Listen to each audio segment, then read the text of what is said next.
আজকের মতো সমাপ্তি ঘোষণা করার পর যে যার যার মতো বাসায় চলে যাবে এমন সময় ওরা এখান থেকে একটা মোটরসাইকেল নিয়ে এসে আমাকে অতর্কিতভাবে গুলিটা করে যে আমার ডান হাতে লাগে। এখন পর্যন্ত এই অবস্থা। আপনার নাম পরিচয় দেন? আপনি মোহাম্মদ মুবাশশির হোসেন, আমি বৈষম্য বিরোধী ছাত্র আন্দোলনের একজন সহযোদ্ধা, গাজীপুর জেলা, গাজীপুর সদরের। দর্শক, এই ডিসি অফিসের সামনে অবস্থানকালে এখানে একজনকে গুলি করা হয়েছে। আপনারা দেখছেন তার ভাগ্যক্রমে তার হাতে পড়েছে, তার শরীরে পড়েনি। ভাই আপনার নামটা? আমার নাম মোহাম্মদ মুবাশশির হোসেন, মোহাম্মদ মুবাশশির হোসেন ছাত্র আন্দোলনের একজন গুলিবিদ্ধ হয়েছেন।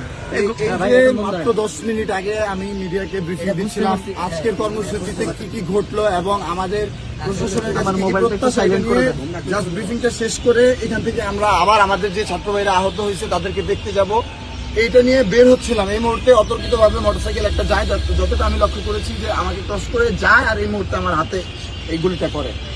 এখন পর্যন্ত এই অবস্থা দেখতে পাচ্ছেন। এখন আমি এই যে তাজউদ্দিন আহমেদ মেডিকেল কলেজে যাবো, এই সিকিউরিটিটা আমি নিতে পারতেছি না, এই জন্য এসপিকে জানানো হয়েছে, পুলিশ কমিশনারকে জানানো হয়েছে, তারা ফোর্স পাঠাইলে এখন আমি যে এটা ট্রিটমেন্ট করাইতে যাবো।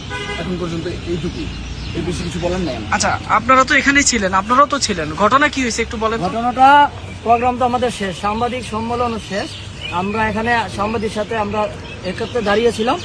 সেই মুহূর্তে মোটর বাইকে যাচ্ছিল অজ্ঞাত ব্যক্তি, মানে আমার মুবাশশির ভাইয়ের হাতে গুলি মারছে। কে মারছে, কারা মারছে? অজ্ঞাত থেকে মোটরসাইকেল দিয়ে গেছিল তো, সকলের উদ্দেশ্য হয়তো বা ছাত্র জনতা সারাদিন মিছিল করছে, তাদের এগেনস্টে সেই ক্ষোভ ছিল এবং হয়তো বা পুরো প্ল্যানিং ছিল, কিন্তু এতগুলো মানুষের ভিতরে সেই প্ল্যানিংটা ফলাফল তারা দিতে পারেনি। সেই ক্ষোভ থেকে আমার কাছে মনে হয় সন্ধ্যায় যেহেতু দেখেছিল কি কোটি কয়েক লোক আমরা নামাচ্ছে, সেখানে দাঁড়িয়েছিলাম, সেই জন্য হামলাটা করছে এবং সকলের উদ্দেশ্য হয়তো বা করছে এবং মুবাশশির ভাইয়ের হাতে লেগেছিল।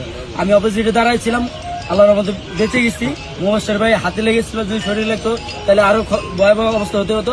আল্লাহর মধ্যে হয়তো বাঁচাই দিচ্ছে আল্লাহ সুবহানাহু ওয়া তাআলা।